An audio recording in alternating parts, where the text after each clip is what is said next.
All right, so let's jump into our F's, which is our summary statements. And I just want to make sure that's not me that is dinging. Okay, it's not. So we're going to go into our S, the summary statements, and we're going to do a quick little exercise on this as well. So we already talked about O is our open-ended questions, right? It's really important for open-ended questions because it's less judgmental, it doesn't make assumptions, and it allows the client to kind of guide our conversation. We have our affirmation statements is what we left off with before we went on lunch break. And those affirmation statements is to validate and highlight the strengths of your client and to build their confidence. And that finally we did the R, which was the reflective statements. And those are the way, that's a way to show your client that you're listening to them, right? So we could do simple reflections where we may just repeat or rephrase a little bit what the client is saying. Those are great to use at the very beginning of the conversation. But as you want to deepen the conversation, you want to move to your more complex reflections. And in those, that's where we start to make a little bit of a guess. We try to guess, the meaning, deeper meaning behind what they're saying. We might even go as far as to recognize and acknowledge an emotion or a feeling that they might be displaying or conveying to you without actually saying it in their own words. So summary statements is pretty much how do we bring it all together? So if I remember correctly, the first role play that we did, Anna had given us feedback about her role play or observing. That's right. Anna was observing the very first role play that we did at the beginning for that taste of motivational interviewing. And I had mentioned Anna from Schenectady, who had done that little recap for us, that she did a really great job summarizing what was said. And so that really essentially is the summary statement. It's essentially like a series of, or combination of reflective statements and some affirmations, right? So it's a way for us to say, okay, we talked about X, Y, and Z for the last half hour or 20 minutes or 50 minutes, however long the conversation is. Now, I just want to recap what I heard you say, right? I want to make sure that I've heard everything clearly. I want to throw in a couple of affirmations so that the confidence is built and you can validate the individual. And then, make sure that there isn't anything that wants to be added to that. So just like in reflections, we can kind of choose the major parts that we want to reflect back. Same can be said with our summary statements. We can, we don't have to summarize every single thing that a person says, but we can kind of pull out the more important components. So summarizing ensures that there's shared understanding. It reinforces key points that the client has made. So again, it doesn't reinforce all the points, but some of the key points. It has reflections and affirmations in it. It's obviously going to be a little bit longer than a reflection because a reflection is reflecting back to a statement, whereas summarizing is reflecting back a series of things the client has said. Summary statements are great because sometimes your clients might be really kind of focused on one topic, and you really in the meeting with the client, you would also like to address another topic. So we can use, as MI practitioners, we can use summary statements as a way to summarize what we heard and then transition to the next topic. So what I heard you say is X, Y, and Z. Now that we've talked about this, how do you feel about us now talking about whatever the next topic is? So it's a great way to transition. And I think that's really important because you want to make the most of your meeting with your clients. And of course, your clients are sometimes going to be very focused on one situation, and there may be some other pressing issues that are really important to the client. And you want to make sure you keep the conversation moving. And also in the summary statements, it's important to acknowledge that ambivalence. So you might talk about the reasons they don't want to make the change. So you mentioned that you don't want to get vaccinated because of X, Y, and Z. And at the same time, you've also told us that, getting vaccinated is really important in protecting your family and your children. And, does that sound right to you? Is there anything else that you'd like to add to that? So you can use it to reflect ambivalence as well. So attending to the language of change. So also in summary statements, right, if we're reflecting the ambivalence, we can talk about the reasons they don't want to change, which in motivational interviewing, this is a new term. They refer to it as sustained talk, which we're going to talk about more shortly. So we can reflect the ambivalence, reasons they don't want to change, and then followed by the reasons they do want to change. And the reason that we give the sustained talk before the change talk is because our goal is to get our client to talk more about why they want to change and less about why they don't want to change. So when we do a summary and we reflect their ambivalence, we should say the sustained talk first, the reasons they don't want to change, followed by the change talk, the reasons they do want to change. So that's where the topic of conversation is left off. So it is very strategic in MI, the order in which we do that. Okay, in summary, also, we could maybe exchange some information. So we may want to share some information and think about that, you know, the client also might have some information that they want to share with us as well. So they might, you know, you might want to leave it off as, okay, so is there anything or what else would you like to add to this conversation, or what else would you like to add towards the end? Okay. So we're going to do a group exercise. So if you could turn to your workbook, it's the page, I have it down as page 5 in your workbook. Okay, so this is page 5 in your workbook. It is titled Summaries Role Play Activity. Okay, so Summaries Role Play Activity is what it's titled. So Schenectady, I think you have your handout. So you just want to turn to that page.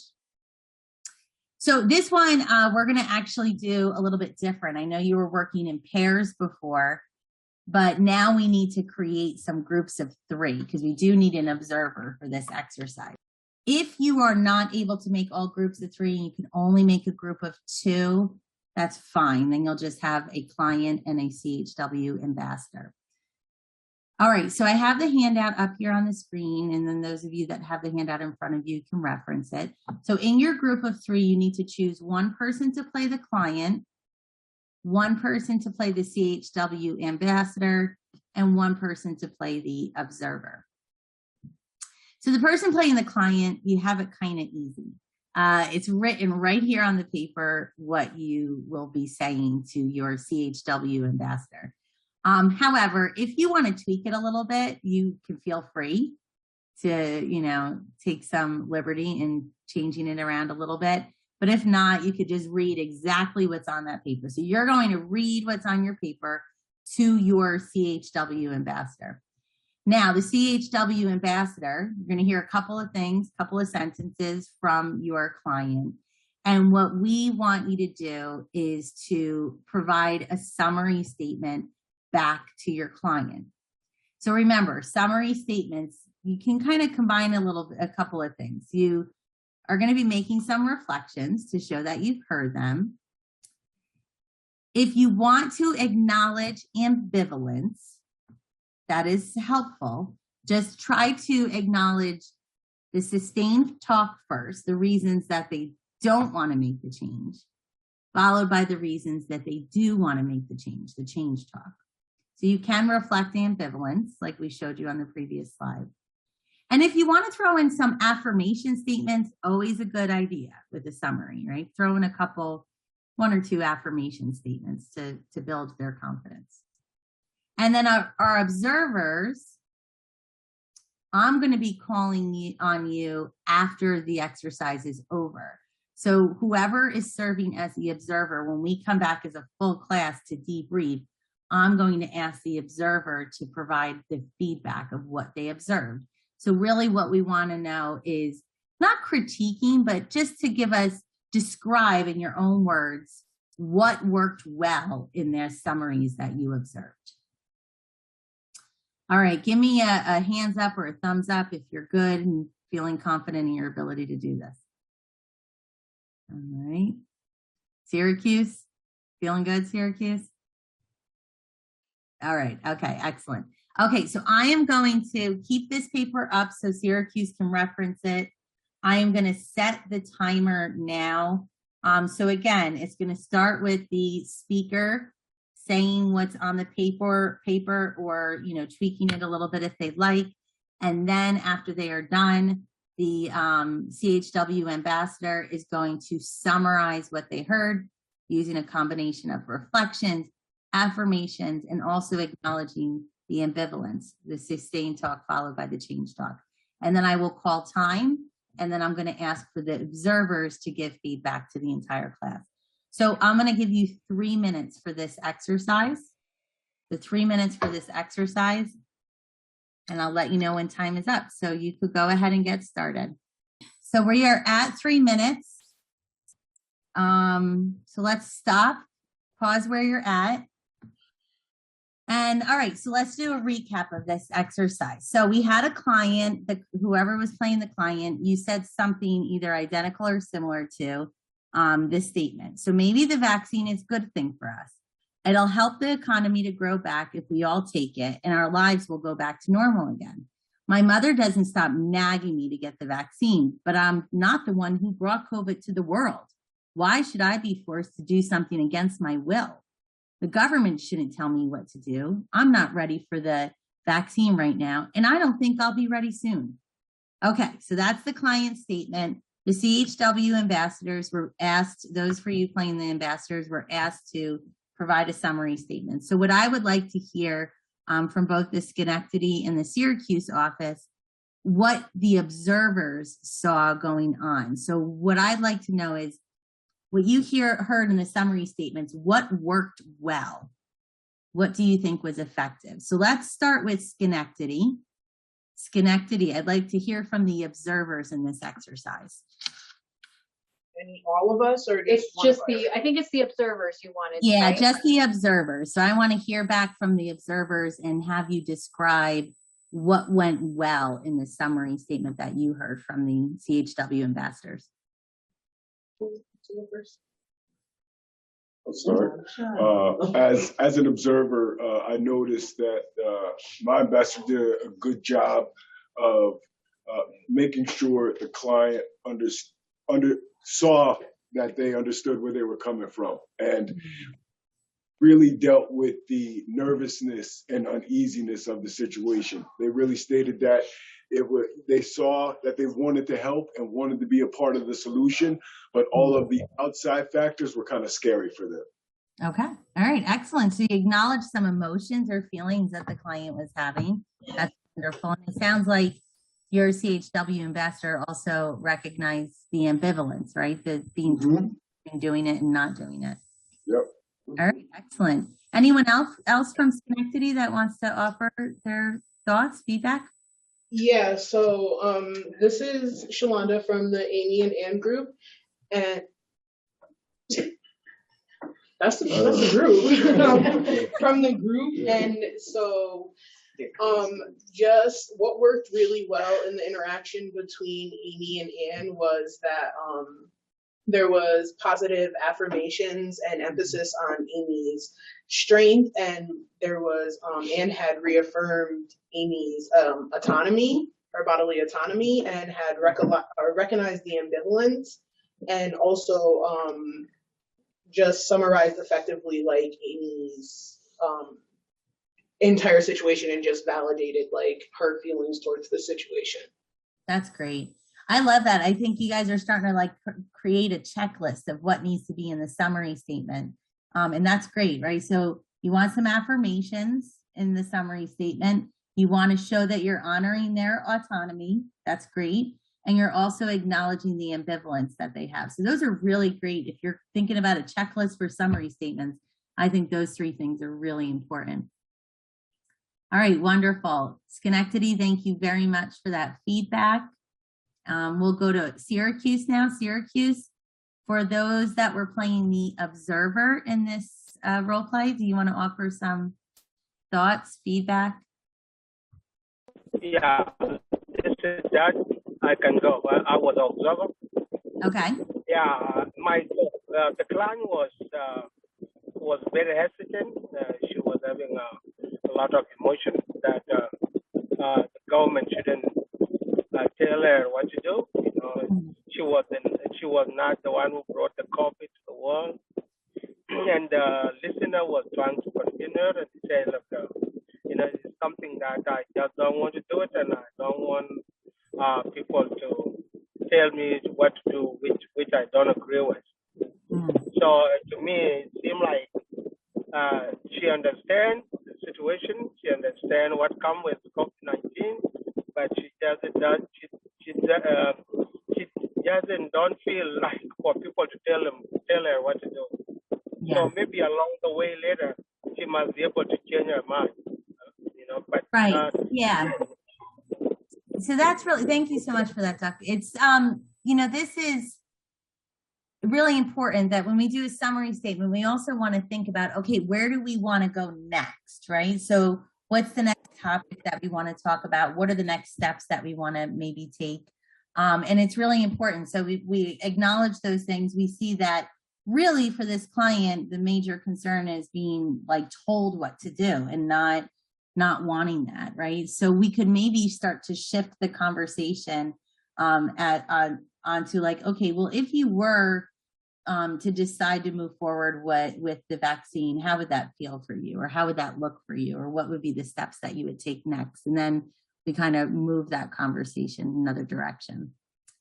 All right, before we move forward, Syracuse, is your audio fixed or are you still working on it? We are all set. Okay, so Syracuse, any of the observers want to offer their feedback? Want to start out this? Well, I observed how the person that was listening, she listened. Her body language was settled. Mm-hmm. She gave a reflective back. She gave that reflection on what was being said with the client. It was very clear and never interrupted and never coached. Good, excellent. Thank you so much for that feedback.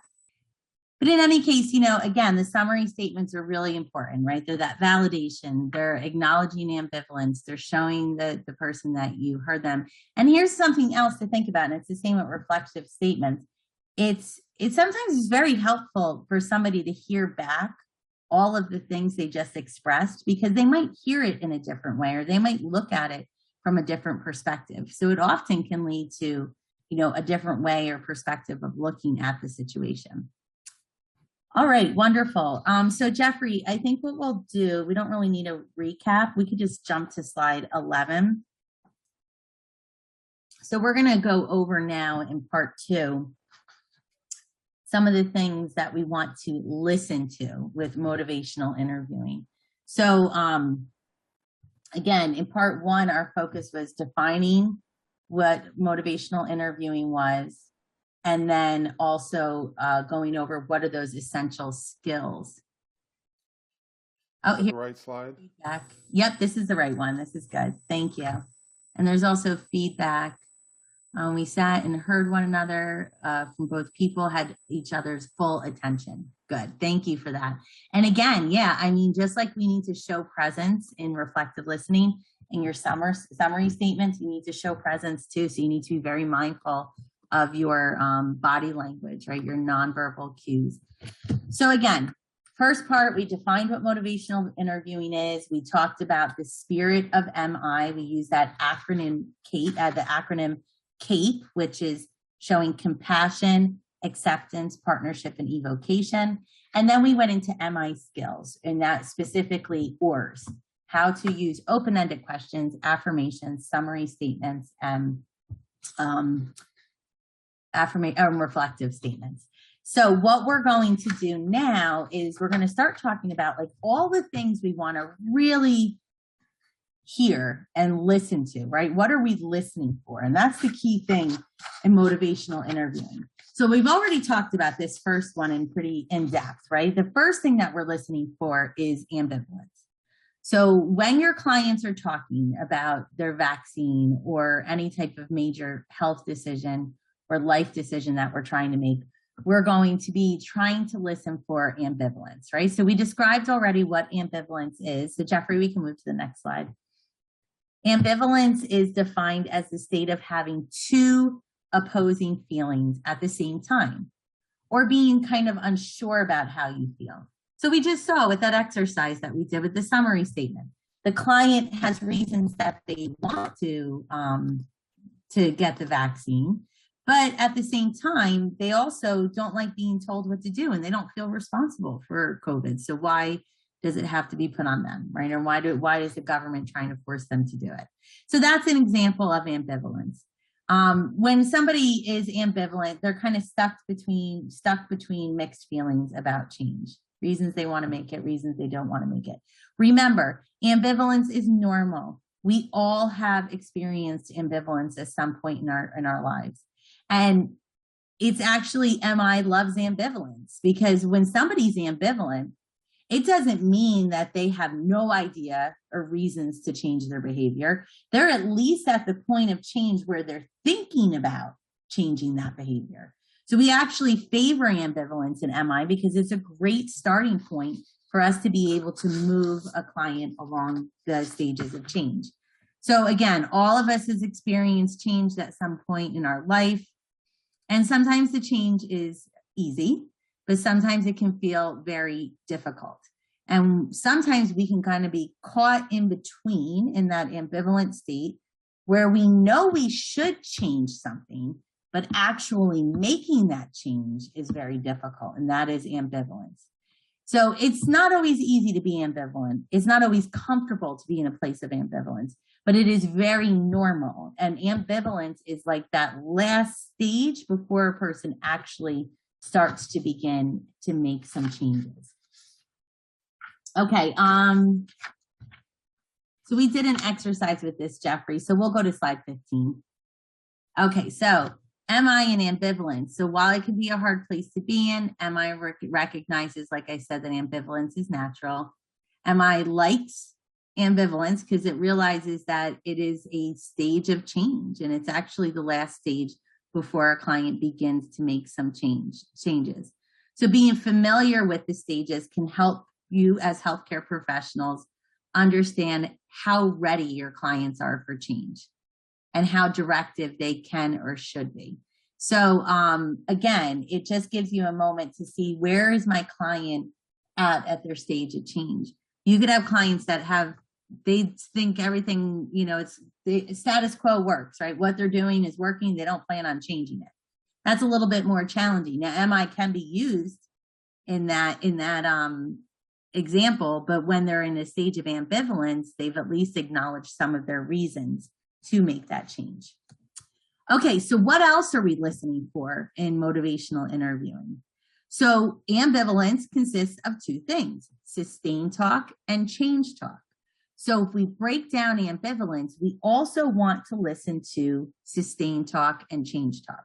So we've briefly described it, but here is your definition for sustain and change talk. So sustain talk indicates that there is a desire to continue the behavior, right? So sustain talk is, I don't want to change the behavior. I'm going to keep doing what I'm doing. Okay, I'm smoking this. I smoke cigarettes. I like smoking cigarettes. I enjoy it. It relieves my stress. That's it. That's sustain talk. And change talk shows that they have some motivation or commitment to change. So if I, as the client, say, I like to smoke, I enjoy it, it's relaxing, it's something I do socially. And at the same time, I know that smoking is not good for my health. I realize that I become short of breath trying to go up the steps, and that I cough more at night when I'm smoking. That's change talk, right? So they can say both. They could say both sustain and change talk, which reflects their ambivalence. But that's what we want to listen for, right? Where are they? Do they have more sustain talk than change talk? More change talk than sustain talk? And we really want to, again, we have to acknowledge this sustain talk. If I'm thinking about quitting smoking, and I'm talking to somebody about it, I don't want them to ignore the fact that I enjoy smoking and that I use it as a stress reliever. You still should acknowledge that. But at the same time, as an MI practitioner, you also want to acknowledge statements that the client makes about change talk. So sustained talk, they used to refer to it as resistance in motivational interviewing, but that's kind of an antiquated word. Now they use the word sustained talk. So it used to be called resistance. Now we call it sustained talk. And it's one side of ambivalence, right? It's one side of ambivalence. And if we focus our conversation with our client and we only reflect back the sustained talk, then the client's going to be verbalizing the sustained talk more and more. And the more they verbalize the reasons they don't want to change their behavior, the less likely it is that they're going to change their behavior. So often, again, in your clients will have a mix between sustain and change talk reflected as ambivalence. So we want to try to we can acknowledge this sustained talk, but we want to focus on the change talk. So change talk is defined as any self-expressed language that is an argument for change. Change talk is the most important principle we focus on. So again, we can acknowledge sustain talk, but we should focus on change talk. And change talk is really showing up as a shift in what the client is telling you. It makes arguments for why they're going to change. So once we hear change talk, we're off to the races. We know that the client is now starting to think in their head, what are some of the reasons I want to change? Why do I want to change? All right, so we use an acronym in motivational interviewing referred to as DARN CAT, but we're only going to focus on DARN C. So we're not going to do the A and the T part of it. We're going to just focus on the D, A, R, N, and C. So DARN C is the acronym. So DARN C is an acronym that's used to describe the types of change talk that you might be looking for. So when somebody is in what we refer to as the preparatory stage, so they haven't actually made the change, but they're starting to think about the change. So if they're starting to think about the change, they're preparing to change, they might make a statement that's referred to as a desire to change. So you might hear them say things, I wish, I want, I would like to. That indicates desire. So they're not taking action yet, but they're at least expressing some type of thought around changing. You also, so D stands for the desire. You might also hear talk about their ability to change. That's the A in the acronym DARN C. So ability to change is I can quit smoking. I've done it before. I could get my vaccine. I know where to go get it in my neighborhood, right? That's ability. So they might make statements like that. We should listen very closely to and respond to. The R is reasons. So if you hear your client say anything indicating their reasons for change. So if I quit smoking, then I will save money, right? That's a reason. They might say something like that. And then finally, the N is a need. So this is them indicating or saying anything about their need to change. I have to quit smoking. I feel it when I walk up and down the steps. I feel it in my lungs when I'm exercising. I've got to stop smoking, right? That's an indication of the need. So the DARN, D-A-R-N, desire, ability, reason, and need, those are all in the preparatory stage, right? So those are all statements they might say that at least lets you know they're thinking about change. And we really want to listen closely to those because those are the statements we want to reflect back to them. That's where we want to focus our conversation. Now the C, in the acronym DARN C, the C is about when they're actually going to make the change. So they're taking steps. So this is commitment to change. So it reflects the intention to engage in change. I will, I'm going to. So they might say to you, this is my last pack of cigarettes. Sunday, I am going to stop smoking. I'm not going to buy another pack. Or they might say, I am going to cut down the number of cigarettes that I have each day. That is a statement they're making indicating their commitment to change. So like I said, as a MI practitioner, your goal is to listen very closely for any statement the client might make about change. And then when you reflect it back to them, you want to focus on. So what I hear you're saying is that you really have a strong desire to quit smoking. You feel confident that you're able to do it because you've done it before. If you were to quit smoking, then you would save a lot of money and have other important things that you can use your money on. And you really feel that you've got to quit smoking soon because you're starting to feel it short of breath when you go up and down the steps. And you mentioned that Monday morning you were going to cut back the number of cigarettes that you smoke. Right? So those are reflective statements that you could possibly use when a client acknowledges change. So what are we looking for? All right, so darn see change talk. You want to recognize change talk. This is a more advanced skill in motivational interviewing. So again, this is something that you may not master it after this class today, but it's definitely something that you want to be aware of and listen to more closely. And once you recognize that change talk, you want to use ORs, right? So like I just said, you want to make a reflection, or you may want to make an affirmation. And it says, like, we might say, it sounds as though you have a good understanding of what steps you want to take next, right? That could be an affirmation. Or we can get an open-ended question. So you said Monday you're going to cut back, starting Monday, you're going to cut back on the number of cigarettes you smoke. Can you tell me a little bit more about what your plan is to manage that reduction in smoking? Or you mentioned that you use smoking to reduce stress. Can you tell me your thoughts on what you will do to manage your stress if you're not smoking? So listening for change talk helps to inform your ORs, right? It helps to inform those techniques that you're going to use. All right, so darn see change talk. Studies have shown that change talk in a session predicts real change, positive outcomes. So we like to hear change talk. It means they're moving in the right direction. Very closely try to pick up on this language, reinforce it, and support it whenever you can. If you hear change talk, this is your opportunity to encourage the client to explore more of the reasons for change.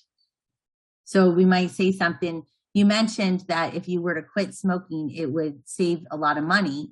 What are some other reasons that you would like to cut back on your smoking? And eventually, if we really focus on the change talk, we can move towards commitment, right? So you mentioned that you have to quit smoking and you're thinking about starting this Monday. So if you were to cut back on this Monday with the number of cigarettes you smoke, what do you think you would start with? So we can use that change talk to move towards the commitment, the mobilizing stage. All right, I'm going to indicate your response. So let's see the colors that we'll use for this. So we have to determine what colors we're going to use for all of this. So I don't know, Jeffrey, if we could type this in. I think the colors that they have accessible to them is green, blue, red, and yellow. Okay, so let's do desire will be the green sign. Ability will be the blue sign.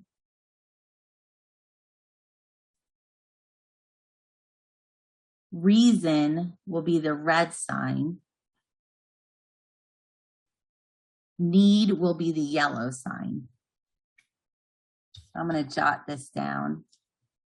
So you all might want to just jot this in your notes so you have a quick reference to see it. So we have the green is desire. Blue is ability. Red is reason. Yellow is need. And then our sustain Well, we have arms crossed. I don't know if I can see everybody on it. Actually, let me remove the spotlight off of me so I can see everybody's screen. Okay. So I don't know if I can make out the crossed arms. We're going to try to do it. And then commitment. So crossed arms, like crossing your arms in front of your chest is. Hey, Jennifer, if it's helpful, I think we have orange. I don't know if Syracuse does or not. Oh, that would be helpful. Syracuse, do you have? So I can see Syracuse and Schenectady. Schenectady has an orange. So if you want to use orange for your sustained talk rather than crossing your arms, because that's a little bit difficult for me to see. But we'll use the thumbs up for commitment. So for both groups. And then Syracuse, you just let me know if you find an orange paper. If not, we could just do the crossed arms for Syracuse as well. So I'll give Syracuse a moment just to see if they come across some of that. SU is all set. Okay, all right, excellent.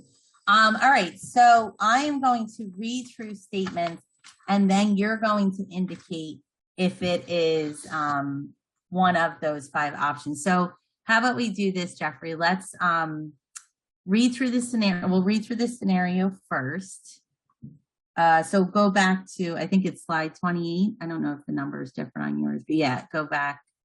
Right, one before. Here we go. Okay. So the scenario that we're working with for this exercise is a CHW is partnering with a client who is diagnosed with type 2 diabetes, and they're trying to self-manage. Right? So they're trying to do things on their own to manage their health. So they're not they might be taking medication, but that's not the only thing that they're doing. So the target change that the provider would like to see is that the glycemic number, their glucose numbers get more under control, right? Because they're a little too high at this point. So there's behaviors that would help to get their glucose level under control. So some of those things would be diet, exercise, taking their medication, monitoring their glucose levels daily, and managing their stress more effectively. Okay, so this is the scenario that we're working through. So I am going to read a statement, and then you are going to choose one of your colors to identify what kind of change talk is it. So again, your choices are, and it's in the chat box. All right, so Jeffrey just shared in the chat box the colors that you're going to use. Green is indicating a desire, a want to do it. Blue is ability. I can do it, I will, or I can do it. Red is a reason. If I do this, then this will happen. Yellow is a need. I have to, I must. Orange is sustained talk. And I believe Syracuse has orange also. So that's any type of statement that really doesn't indicate change. They're actually showing that they don't want to make change. And then all of you give me a big thumbs up high, if you feel that it's a statement of commitment. I will do this. I plan on, this is my plan, right? So those are your options. You have them in the chat box to reference. We have a couple slides that we're going to go through. So we'll go through several of these and see how we feel. Okay, let's pull up the first one. All right, first one. There is no way I'm going to a gym. So is this desire, ability, reason, need? Is it sustained talk where it's not talking about changing at all? Or is it a commitment to change? So you have all the colors for the different types of change talk, except the orange, which is sustained talk, and the thumbs up is commitment. All right, Schenectady, I see some colors up. Syracuse. Ah, I think I see orange. Is that what I'm seeing? Yay. Excellent job, Schenectady and Syracuse. So orange is the correct answer. This is not indicating any type of change talk. This is just sustained talk. Very good. All right, second one. I certainly don't want to go blind. So again, remember your client has diabetes. I certainly don't want to go blind. It's a little bit trickier than others. I see Syracuse has got colors up, and Schenectady, I think I'm seeing a couple reds. Is it reds that I'm seeing? And the correct answer, I think I see greens too, but this is actually, the correct answer is red. It's a reason for making the change. So congratulations to those that held up red, right? I want to change because I don't want to go blind. I want to manage my diabetes so I don't go blind. Okay, let's go to number 3. I'd like to cut down on stress in my life. I'd like to cut down on stress in my life. So which one is this? Okay, Syracuse, Schenectady, wonderful job. Green, it's a desire. It's expressing desire. Good job. Number 4, I could probably exercise more. I could probably exercise more. What is this indicating? Some colors coming from Schenectady. Let's see, Syracuse. I could probably exercise more. Yeah, okay, I'm seeing the blues. Excellent. So the correct answer is blue, ability. So they're saying I can do it. Excellent. So 4 is ability. Let's go to number 5. I am going to take my medication every day.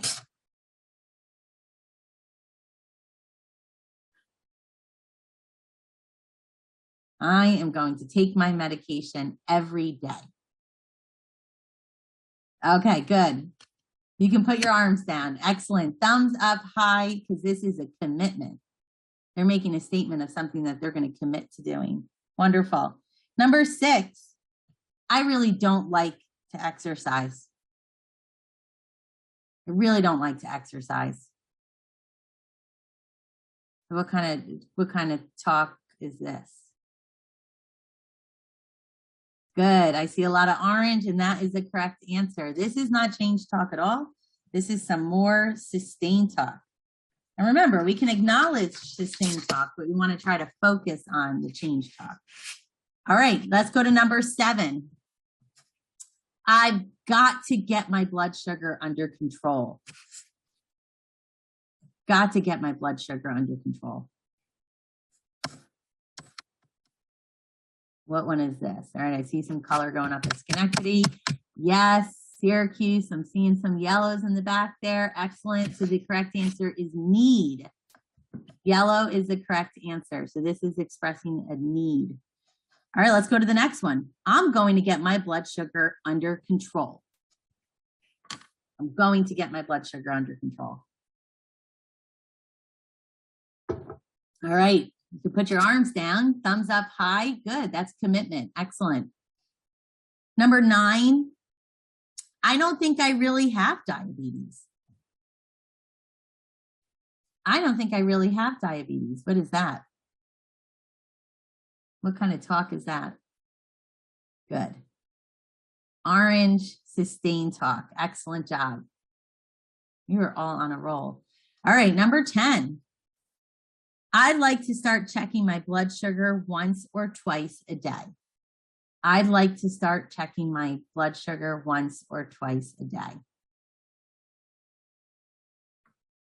Good. Green, desire. Excellent. Good job. Number 11. I don't like watching what I eat. I mean, I guess I have to, but I don't like feeling restricted. It's a little bit trickier, this one, number 11. Which one do you think this is? All right, I see some yellow flying in Syracuse. How's Schenectady feeling? Is that orange or red? Is it orange? There's orange and mostly red. Mostly red. Okay, so this one's a little bit trickier. Really, what this one is expressing is a need. I guess I have to. I must, right? It's a need. Okay, let's go to the next one, number 12. I might be able to cut down on drinking sodas. I might be able to cut down on drinking sodas? All right, Schenectady, I'm seeing your colors, and Syracuse in the back, I'm seeing some blues. In the front, I'm seeing blue. Excellent. This is blue, ability. Number 13. It's pretty scary thinking about losing my feet. It's pretty scary thinking about losing my feet. Similar to one that was said earlier.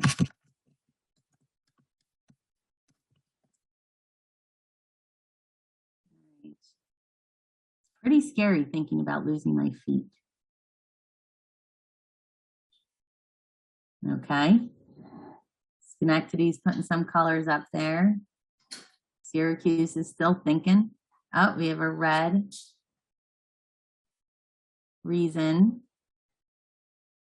Okay. So, I'm not going to completely argue Syracuse on that because I can see why they may have thought that. So the correct answer is yellow, need. They need to do it because they don't want to, reason. What was it? Red was reason. I'm getting confused on my, and yellow, Schenectady had the yellow up, right? The need. So again, Syracuse was correct with red because it is a reason. However, I'm not going to argue with Schenectady on their yellow. Sorry, I got my colors confused there because it also does express that they need to do it as well. But the correct answer technically is reason, red. Okay, let's go with number 14. I'm not much on eating vegetables. I guess I'll eat more of them, but I don't enjoy them. So what is this one? All right, I'm Syracuse. I'm seeing your arms flying in the back there. Schenectady. All right, so Schenectady, I'm seeing some hands and I'm seeing reds. Okay, so red is a reason. This is actually, it's not a strong one, but it is a commitment. And again, this one's a little bit trickier because it's like, I guess, but it is indicating that they're making somewhat of a commitment. So the correct answer is thumbs up on this one, commitment. All right, number 15, I'll think about eating more fruit. I'll think about eating more fruit. So what is this? All right, Schenectady, I'm seeing arms. Seeing arms in Syracuse. All right, excellent. This one is another one. It's not a strong one, but it's a commitment. They'll at least start thinking about it. So commitment is the correct one. And then number 16, I certainly don't want to end up on dialysis. I certainly don't want to end up on dialysis. Yeah. So it's a red. Yep, it's a reason. I'm going to make this change because I don't want to end up on dialysis. All right, excellent. I think really we had one that was kind of questionable, one that I think most people got wrong, but not bad. Out of 16 statements, you all got at least 15 out of 16. So kudos to that. I'm going to give you a celebration. Woo-hoo. And here's the thing. As a person practicing motivational interviewing, don't get super hung up on what kind of change talk it is, right? If, is it desire? Is it ability? Is it reason? Nobody's going to ask you to identify, in a conversation, well, what kind of change talk was that? The important thing is we want you to know that there are different types of change talk and that these are some of the types of change talk that you want to really listen closely to. Okay, so let's go to the next slide. We got about 10 minutes before our break. So we respond to change talk using another acronym. MI loves acronyms. So we had Darcy, we had ORS. What was the first one? We had our, I'm drawing a blank on it with all these acronyms. CAPE was the other one. And now we have EARS. So how do we respond to change talk? So we hear it, we recognize it. Now we need to respond to it, right? We can't let it go because this could be a movement towards change. So we could first use elaborating, right? We could just say statements that you mentioned, blah, blah, blah. Tell me a little bit more, Or what else are your thoughts about having diabetes and not managing it? Your concerns. We can use an affirmation. That took a lot of courage. You're a person who can make change when you need to. We could use reflections. It's really important to you that you get your diabetes under control. You realize it's become a problem. Or we can summarize it, right? We can summarize and highlight some of the change talk. So there are a number of things I'm hearing about your situation. First, you're concerned about fill in the blank. Also, you're feeling this and you're thinking this. So they use this acronym EARS. But essentially it's, the elaborating is like an open-ended question, right? So you're seeing EARS is very close to ORS, except instead of open-ended question, they use elaborations, which are essentially open-ended questions to get the client to elaborate more on their situation. So another tool in motivational interviewing that I really, really enjoy is the readiness scale. So you might see this referred to as a readiness ruler, a confidence ruler, a commitment ruler, and it's a really helpful tool to use with clients, especially if you're trying to figure out where they are in the state of change. So a readiness scale or a readiness ruler, like I said, also referred to as a confidence ruler, an importance ruler, a commitment ruler. It provides a useful checkpoint to assess how important change is to a client and also how confident they might feel about that change. So we have a sample of it on the slide here. So you can see it goes on a scale of 0 to 10. 0 meaning you are, if we were to look at it as readiness, 0 meaning that you're not ready at all, and 10 meaning you are very ready. Now we can change the words around. If we don't want to use ready, we're trying to assess confidence. We might say, how confident are you in being able to change this behavior on a scale of 0 to 10? 0 meaning you're not ready at all, and 10 meaning you are very ready. You are on your way to making this change. So I love this tool. I think this is a great way. If client's not making a lot of change talk, throw in the readiness ruler. And that way you can get to see, where they are in that change. So how they respond to the readiness ruler, you need to be prepared on how you're going to respond to their response. So if we go to the next slide. So the scale is common use of the scale to assess importance and confidence in change. So here's an example. You might first ask, on a scale of 0 to 10, with 0 being not important at all and 10 being very important, what number best represents how important this is to you right now? Okay, so let's say we're going to assess about smoking. I asked the client, on a scale of 0 to 10, 0 being not important at all, 10 being very important, what number best represents how important it is for you to quit smoking? Okay, so we could also assess confidence, right? On a scale of 0 to 10, 0 meaning you're not confident at all, 10 meaning that you're very confident, what number would you say represents how confident you feel in your ability to quit smoking? And this will kind of give us an idea, is it important to them? Do they value it? Is this something that they want to change? And also, is it something they feel confident in their ability to change? Okay, so if we go to the next slide, let's say the client says to you, my number is 6. So on a scale of 0 to 10, how confident do I feel in my ability to quit smoking? And the client says back to you, well, I guess I would give myself a 6. So there are certain ways in which we can respond. But if we are looking to bring about change talk, we're going to ask our client, tell me the reason. So you chose a 6. Please tell me some of the reasons that you chose a 6 rather than a lower number like 3 or 4. By asking that question, the client is then, you're prompting the client to tell you all the reasons that they are more confident in their ability to make a change. Okay, so this is a great way to use the readiness scale or the confidence scale or the importance scale, because it's a way to, so unless the client says 0, which most of the time they're not going to say 0, there's always a way for you to reflect on the lower number. So you chose a 6, you chose a 3, you chose a 4, whatever it is. Tell me some of the reasons that you chose a 4 rather than a 1 or a 2. And they will most likely indicate because they have a desire, they feel they have the ability, they have a reason, they have a need, right? It kind of prompts change talk. So this is where you're starting to see, as an MI practitioner, you really do hold the reins in moving that conversation along, right?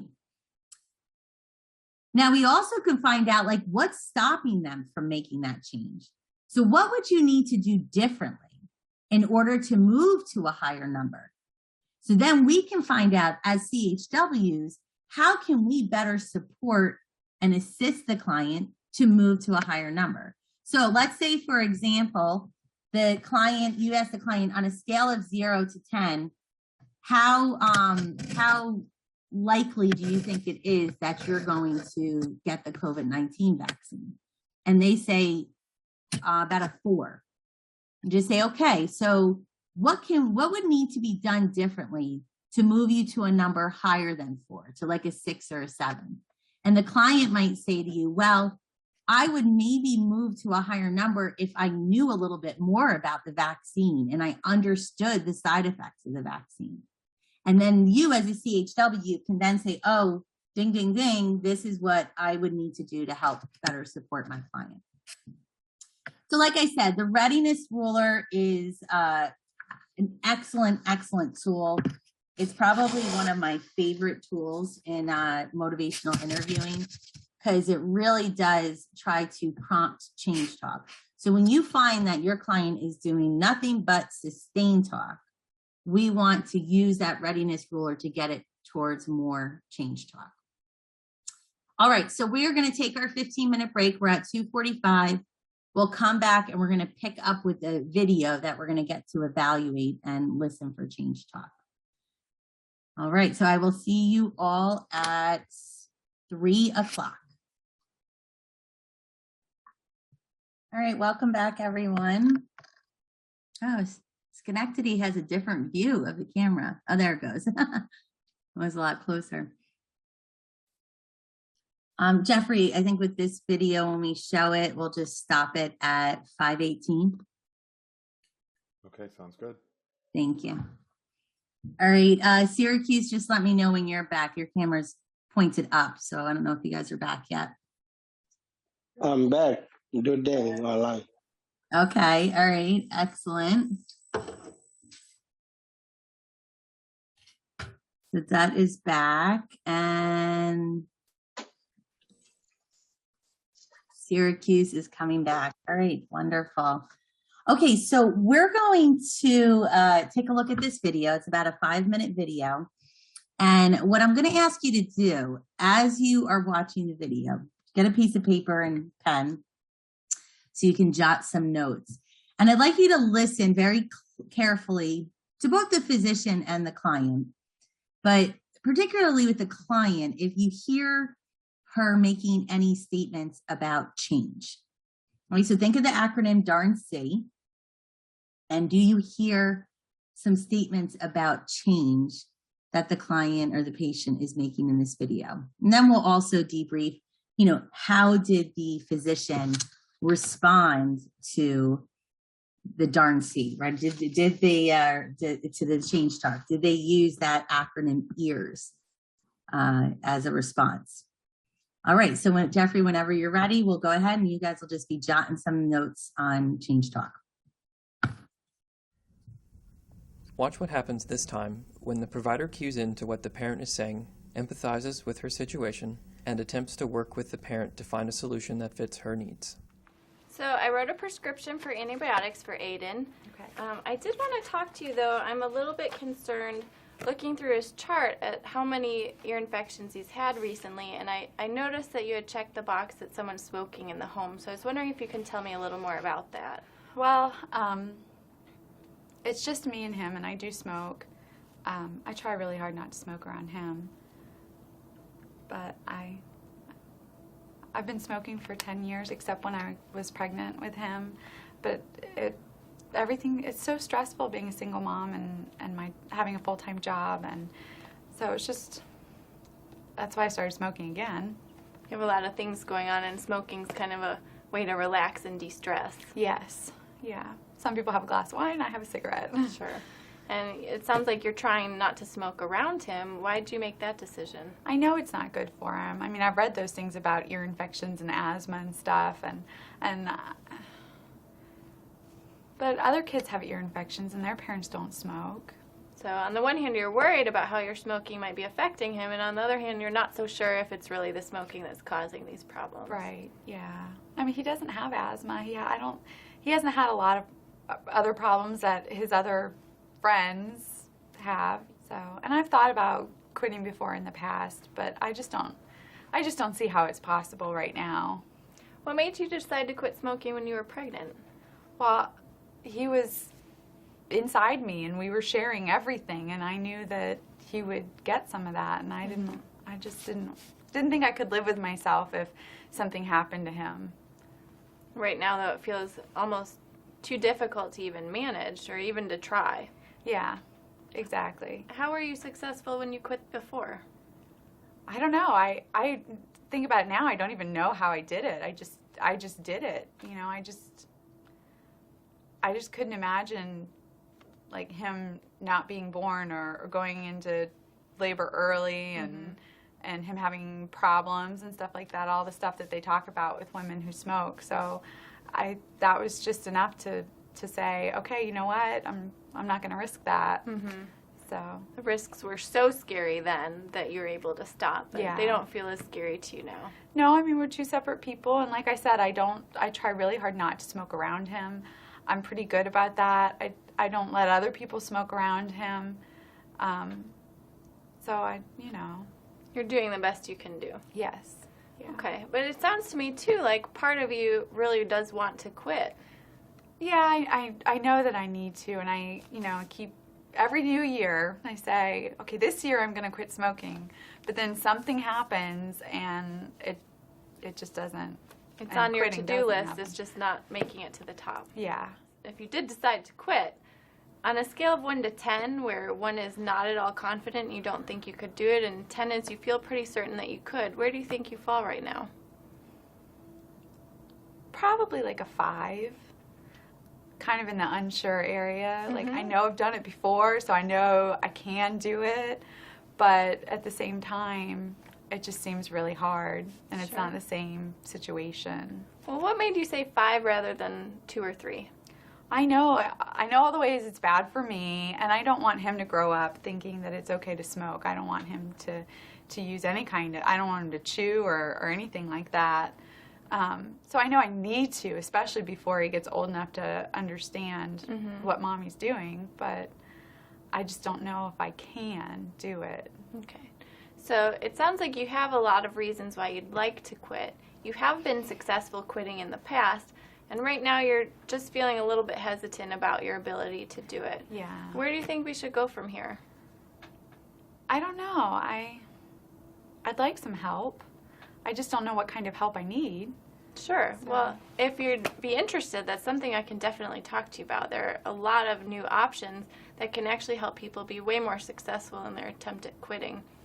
There's different medications you can try. I don't like medicine. Okay. There's also a lot of support groups and classes that you can take where you have other people to go through it with you, and sometimes just having that support can be a big part of it, especially for people like you where smoking is such a stress reliever. That sounds nice, but I'm not sure if I have the time for all that. Sure. It feels like something that would take up a lot of time and maybe not fit into your life. I wonder if we could talk about some options that might fit into your life. That would be really nice. Okay, well, if you're willing, then we could set up another appointment where you could come in and we could talk more about that. I would like that. That would be great. Great. Thank you. Sure. This time, All right. the provider. So let's debrief on the next slide. We have a couple of questions. So I was jotting notes down as I was listening to the video as well. So the one thing I asked you all to make note of was, the amount of change talk that the client or the patient was saying in this scenario or in this video. And there was quite a bit. So we want to start with that, and then we'll talk about how the provider responded to that. So let's go to the Schenectady Avengers first. So Schenectady Avengers. So the question is, what kind of change talk did you hear coming from the parent in that video? What were some things that they said? I heard a lot of desire to change. Mm-hmm. A lot of, I would like to, and, I'm trying, Mm-hmm. and I've done before, but yeah, that's what I heard a lot of. Okay. I heard a lot of reasoning, saying, I don't want my son to grow up thinking this is okay. Good. Excellent. That's great. So yes, we heard a lot about her desire to quit smoking, her wanting to quit smoking. And she also gave some reasons. And one of them was, she didn't want her son to grow up thinking that smoking was, something that you should do. And she did express the need too, right? She's like, I know I need to, and I need to do it soon before he gets older and can realize that. So that's wonderful. So thank you very much for that, Schenectady. So I'm going to read you some of the statements that I heard the parent make through the video, and then we'll go to Syracuse and see what Syracuse's thought is on how the provider responded to the parent. So a couple of things that I heard throughout the video from the parent. She said, I try hard to not smoke around him. I know it's not good for him. I thought about quitting in the past. I just did it. I couldn't imagine. So this was in the question about, like, you quit when you were pregnant. What worked for you then? Why were you able to quit then? Or what were the reasons you were able to quit then? And she said, I just did it. I couldn't imagine, him being born early or him not being born at all. So she knew the risks that were associated with it. She tries really hard not to smoke around him. She made the statement, I know I need to. I did it before, I can do it again, was another statement that she made. And then to what Schenectady has said, I don't want him to grow up and think it's okay to smoke, right? So we saw a lot of different change talk happening in that video. So I'm gonna turn over to Syracuse. Syracuse, so now that we've identified what all the change talk was that we heard, how did the provider respond to that change talk? What were some of the things that the provider did? What type of MI techniques did that provider use, and to do two things, to respond to the change talk and to draw out more change talk? Anybody?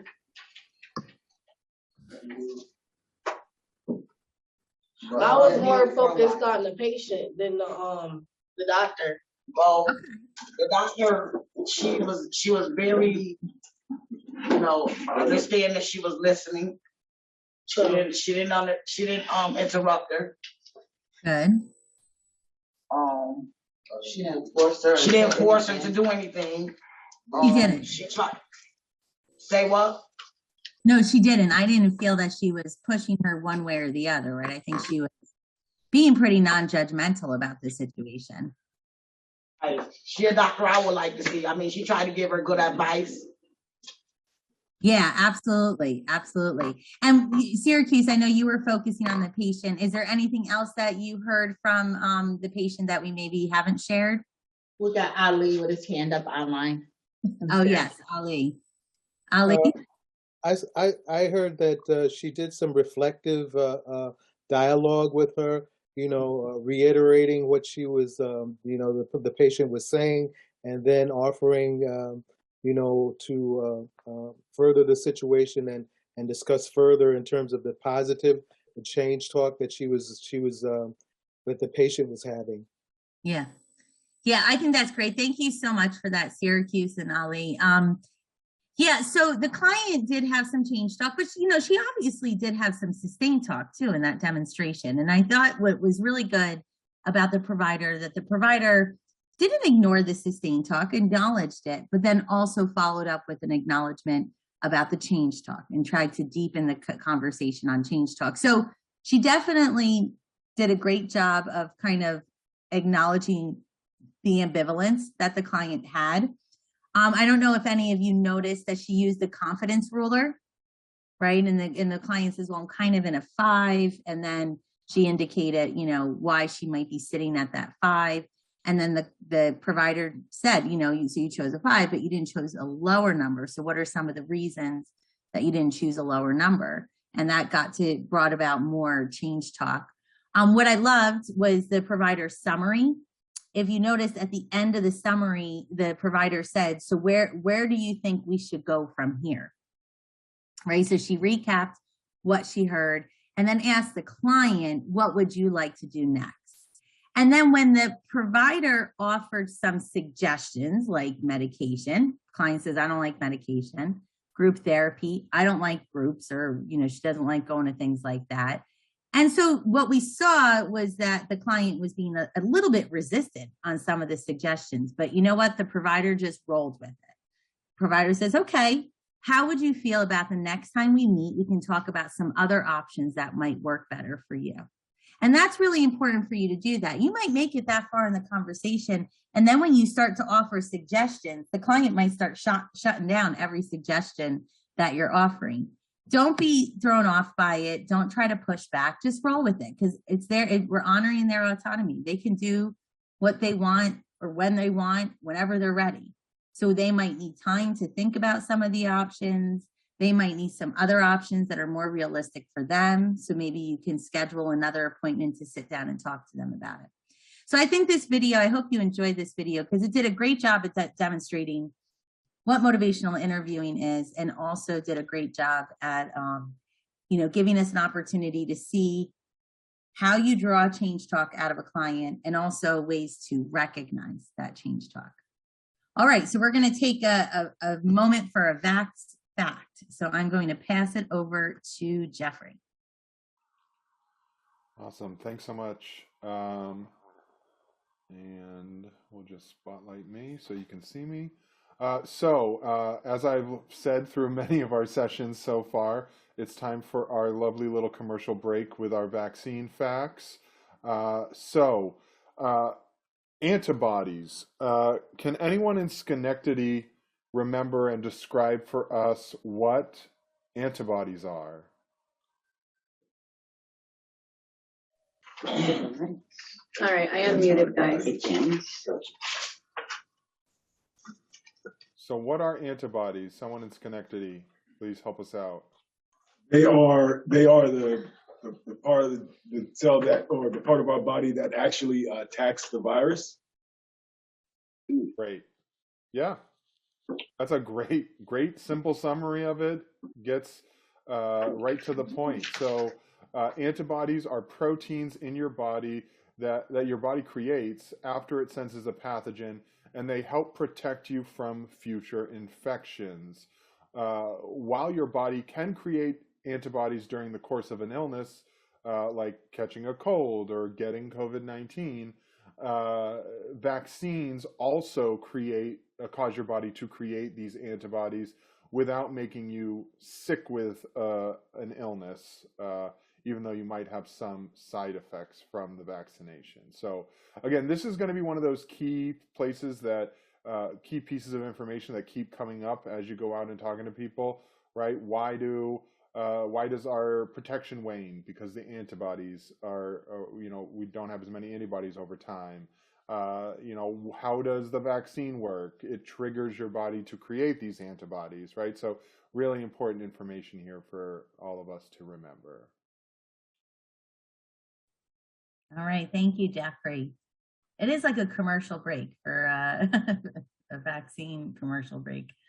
All right, so let's take a look at really, what the intention is. And this kind of is the last section of our conversation today. So really, what is the intention of using motivational interviewing, particularly when talking to clients where there may be some vaccine hesitancy?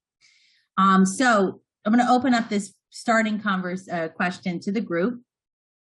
How can motivational interviewing apply to conversations about vaccine hesitancy.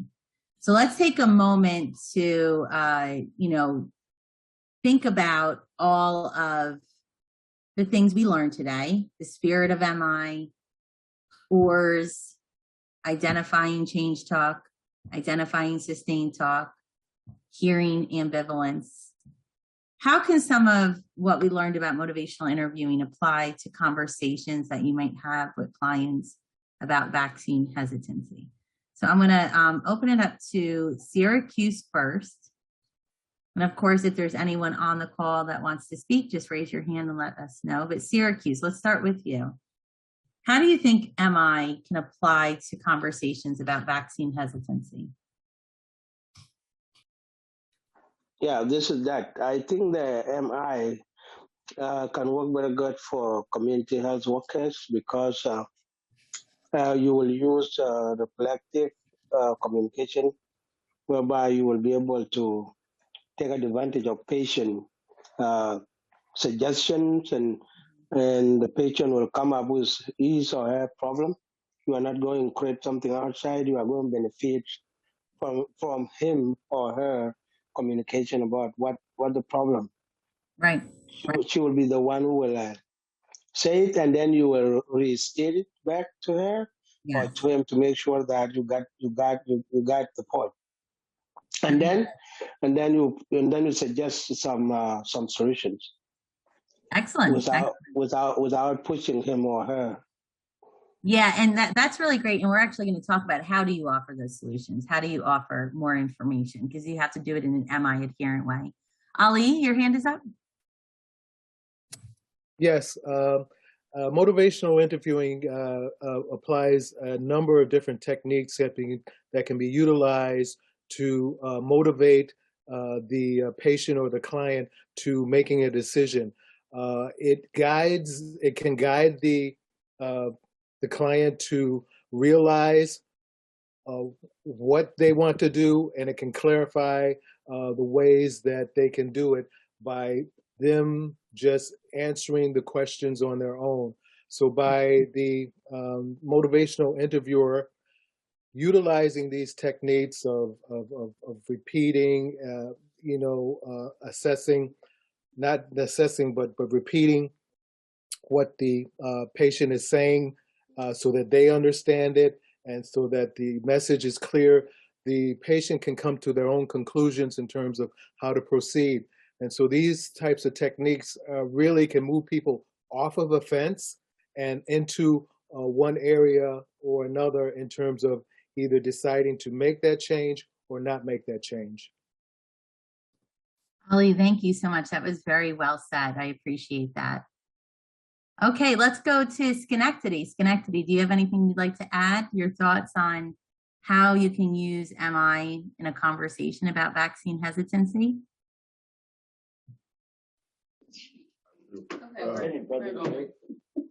Well, I think MI can be very beneficial in that one of the things I noticed in the conversation you played with the doctor is you can kind of not just lead people to their own or help people come to their own conclusions, but also sometimes when we say our negative or our reasons for not doing something out loud, it makes them seem less viable. You have to tell someone else what's been going on in your head. All of a sudden, it doesn't quite seem as big or as bad as you made it out to be.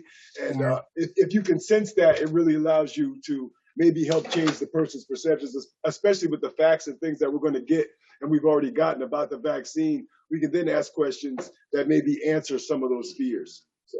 Yeah, that's really important to recognize that that is part of it with MI, right? It's more about the client talking than we're talking, right? And so the more they talk, the more they verbalize it, they might start to realize, well, you know what, maybe I don't feel as strongly as I thought I did about that topic. And you're also very correct that there is going to be an opportunity for us to provide information. And so your clients might be misinformed about certain things. And when you provide that information, it might provide some clarity around questions that they had, and that can move them along change as well. Thank you so much for that. Schenectady is a great answer.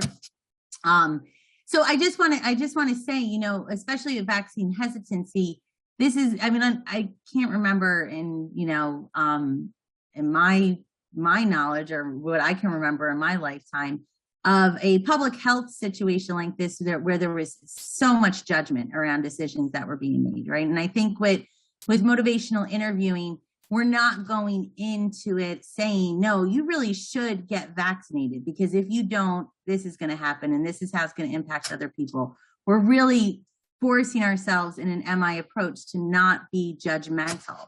And I think that's really important, right? Because we want the clients to make this change, but we want them to make it on their own terms. And MI really gives you that framework to work from, to really try to encourage that change. Okay, so motivational interviewing for healthcare workers in general, we can go to good. Motivational interviewing in healthcare allows you to understand what your clients' concerns are. So we get to use MI to find out, why are they not getting vaccinated? It invites compassionate collaboration with the client. So it allows us to really empathize where the client is coming from, understanding where the hesitation might come from, and figuring out how can we work together to maybe provide more information, to address some of their concerns, to address some things that they might be misinformed about. It provides an opportunity to offer accurate information with permission, which we're going to talk about shortly, right? We just don't start blurting out facts. These facts are great. We need to know them as CHWs, but we don't give this information to the clients unless they've invited it and given us permission. And again, it encourages an empathic conversation. All right, so we have broken down the 5-step. Oh, actually, I think we're skipping this stuff. Yeah, there we go. Okay, so we have what's called the 5-step method for discussing vaccine hesitancy. So it's broken it down into 5 simple steps, and you will see that the components or aspects of motivational interviewing are incorporated into these 5 steps.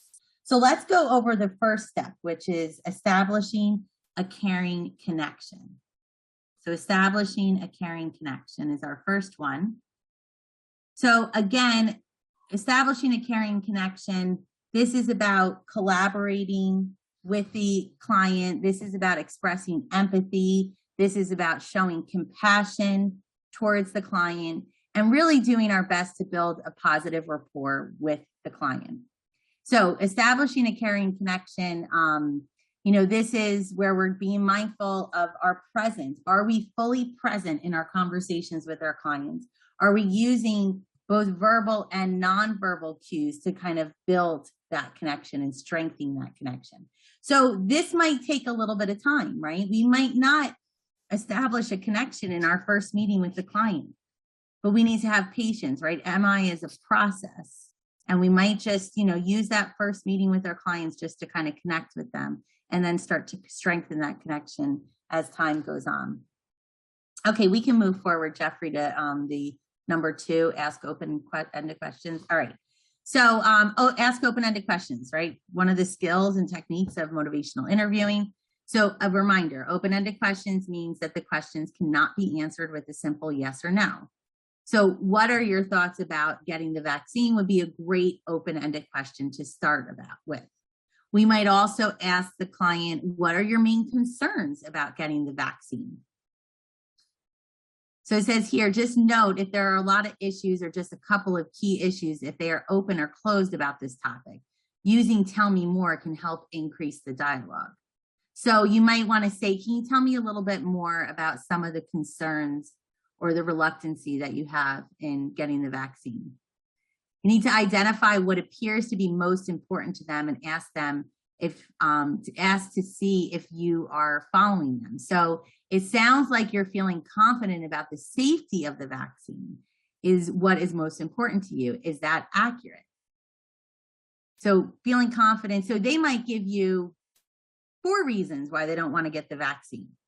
And you have to kind of think about, how you're going to reflect back, how you're going to use an open-ended question to follow up with that, and assessing what do you think, what does it sound like from the client is one of the biggest reasons they're hesitant. So they might say to you, I don't have time to get the vaccine. I don't want to get sick and miss work the next day because of the vaccine. But, really, I am really concerned about, is the vaccine safe? I've heard stories that people have gotten, long-term side effects from it. That's what I heard from my friend in my neighborhood. And so you can say, you as the MI practitioner can choose to focus on the fact that, so your main concern, your biggest concern is about the safety. And then that gives you a cue as the CHW is, we need to educate the patient a little bit more on vaccine safety. And we can provide that information with their permission. Another question, if we want to bring about more change talk, we could ask them, what are some benefits of getting the vaccine that sound good to you? Right? So what are some benefits that would help you? That would work for you? What are some benefits that you're aware of that would make you want to get the vaccine? Okay, so that is step number 2. So step number 3 is our opportunity to start sharing some information. But in motivational interviewing, they refer to it either as elicit, provide, elicit, or ask, offer, ask. So this is the framework you should follow when you are providing information to a client. First of all, you need to ask for permission if you can share the information. Don't just start blurting out all these vax facts that you have, right, and information. Get their permission. So you can maybe start with, would you be comfortable discussing your thoughts on this with me? Would you be comfortable if I shared some information, or would you be open to hearing some additional information about vaccine safety? Right? So what we're saying is we can't assume everybody wants to hear it. The individual might think that they know all the information. So we want to validate that there's reasons, what are the different reasons that a person might not get the vaccine? We might want to provide some information. Always be mindful of how much information you're providing. Don't go too far. So let's say they say the benefit of their desire for getting the vaccine would be not having to wear a mask in certain settings. So we might want to talk about more information about the benefits that align with their desires. So having some freedom and not having restrictions.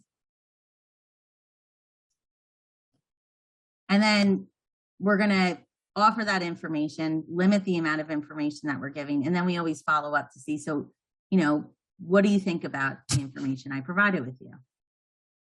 How do you feel about it? That's the second ask. And ultimately, in all of this, emphasize their autonomy. Even though you give them the information, does not mean that they're going to change what they do. So the next couple of slides just kind of break down this ask, offer, ask. So we'll just recap it real quick. So information exchange and MI, provide information in an MI consistent manner. It involves an exchange between two parties, not a top-down approach. So you're not coming in like you're the one that knows everything, that you're above them. It's about having a conversation. So yes, we might be providing information, but we're going to ask for your permission to do that first. And after we provide the information, we're going to ask you how you feel about that. The information should only be provided if the client asks or permission is obtained. Okay, that's the first part. We can move to the next slide. So ask what the person needs or wants to know about. Ask permission. Would it be all right if I shared some information with you? Would you like to know more about? We might also want to find out, what do they already know? Adults don't like to be told things they already know, so it might be great to explore their prior knowledge. So tell me some of the things that you already know about the COVID vaccine. And then you can see, are they interested? What would you like to know about the COVID vaccine? Then you go ahead and offer the information. So ask for permission. Offer means to give the information, to give the recommendations once you've gotten their permission. But only keep it to what the client wants to know. Don't go off on a tangent. If they said to you, I am really concerned about how long the vaccine lasts, focus it on that. Don't go on to all these other reasons that they should get the vaccine. Keep it as short as possible. Information overload, and it also can kind of sound like you're preaching a little bit if you give too much information. And don't use words like must, should, you have to. Avoid those words, because then that's not honoring their autonomy. And then finally, ask again. So I provided this information, shared this information with you. What do you make of it? What do you think about the information I shared with you about the vaccine? What other things are you interested in learning more about? How do you think the information I shared with you applies to you? So we need to make sure, or we need to assess their understanding or interpretation of the information that you gave them. And then if there is any misunderstanding, then it's up to you to re-explain it again to ensure that you've communicated it effectively. Okay, so we'll go to the next slide. So engage first, ask permission, maybe provide them, so this is advice or suggestions. One of the things here, so we engage them first, we build that connection with them. We ask if they're open to hearing some ideas or suggestions. And then when we offer the suggestions, what we're saying here in this slide is don't offer one suggestion. Adults like to feel like they have choices. So offer options, right? Offer options so that they feel like they've made the choice on their own. So offer them a menu of options if you're giving suggestions or advice. And then again, ask and follow up to see how they feel about that information.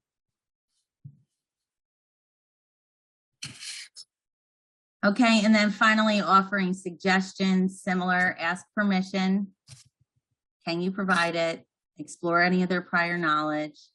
Keep it brief, respectful, only relevant to what they're asking suggestions for, and then follow up and ask how they feel about that.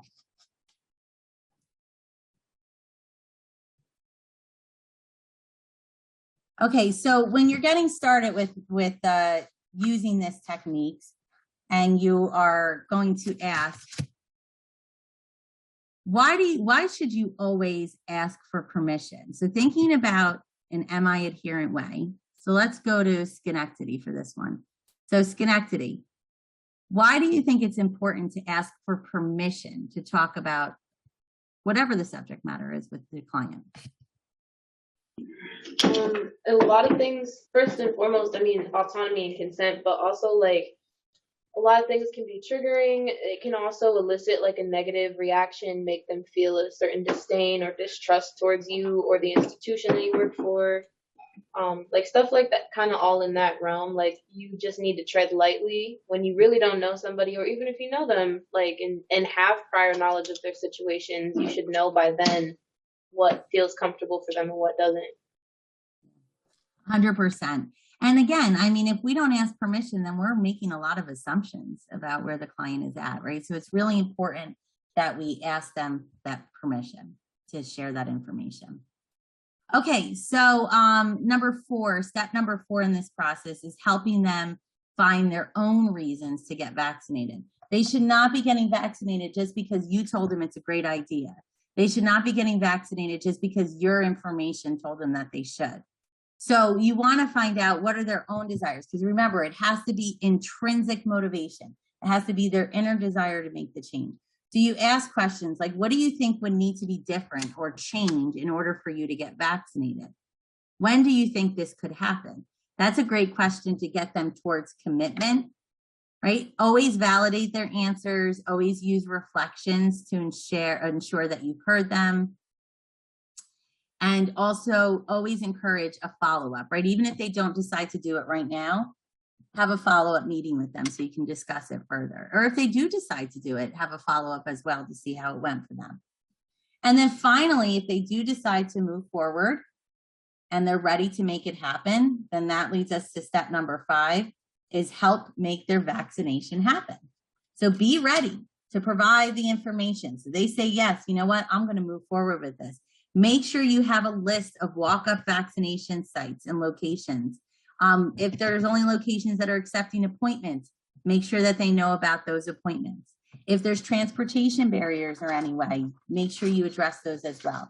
So basically, be armed with all of the information that you need in order to make it happen if they decide they would like to move forward.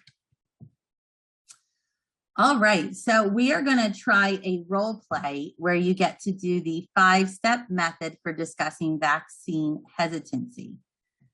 So we're going to need groups of 3, and you're going to choose, one person is going to be the community health worker, one person is going to be the client who goes by K, and one person is going to play the observer. Okay, so 3 roles: client K, CHW ambassador, observer. You're going to have 10 minutes to do this exercise. This will take us right up until the end of the session, and then we'll wrap up after this. So for the client profile, so your job as the client is to express ambivalence about this situation, but we don't want you to be too difficult. So you're reluctant about getting vaccinated, but you are also open to the conversation, right? So we want you to have, like, mixed feelings about getting the vaccine. So just a little background about your client. The client profile is AB immigrated to the United States as a young child and received the required vaccinations to attend school. However, as an adult, AB has chosen not to get vaccinated for diseases such as influenza and tetanus. AB is a single parent of 3 children, receives no child support, and works in a frontline job as a server in a busy restaurant. AB suffers from asthma and hypertension and struggles with medication adherence. In accordance with their employees' policy, AB is not required to be vaccinated against COVID-19. All right, so those of you that are playing the client, that's your kind of background information. You can kind of elaborate on that as much as you'd like. Now, those of you that are playing the CHW, we're going to ask you to use the 5-step method for discussing vaccine hesitancy. So remember the 5 steps. Try to establish a caring connection, a good rapport, ask open-ended questions. If you're going to share information, ask for permission, share that information, then ask how they feel about that. Help them find their own reasons to getting vaccinated. So you as the CHW ambassador should not be forcing your reasons onto the client about why they should get vaccinated. And we may not get to step 5, but if you did get to step 5 and they agreed, what would be the next step? What would be some information that you would share with them? And then the observers, you have some questions here to think about. How did the CHW ambassador establish a caring connection, right? Did they follow the spirit of motivational interviewing? Are there some, what were some of the open-ended questions that you heard the CHW ask? How did the CHW ambassador share information? Did they do it in an ask, offer, ask approach? And how did the CHW invite the client to explore their own reasons for getting vaccinated? And what was the outcome of this conversation? So I am going to keep this up here. You can see pretty much all of it, Syracuse, so you're able to read most of it. Just remember, you want to show ambivalence, but you don't, as a client, you don't want to be too challenging.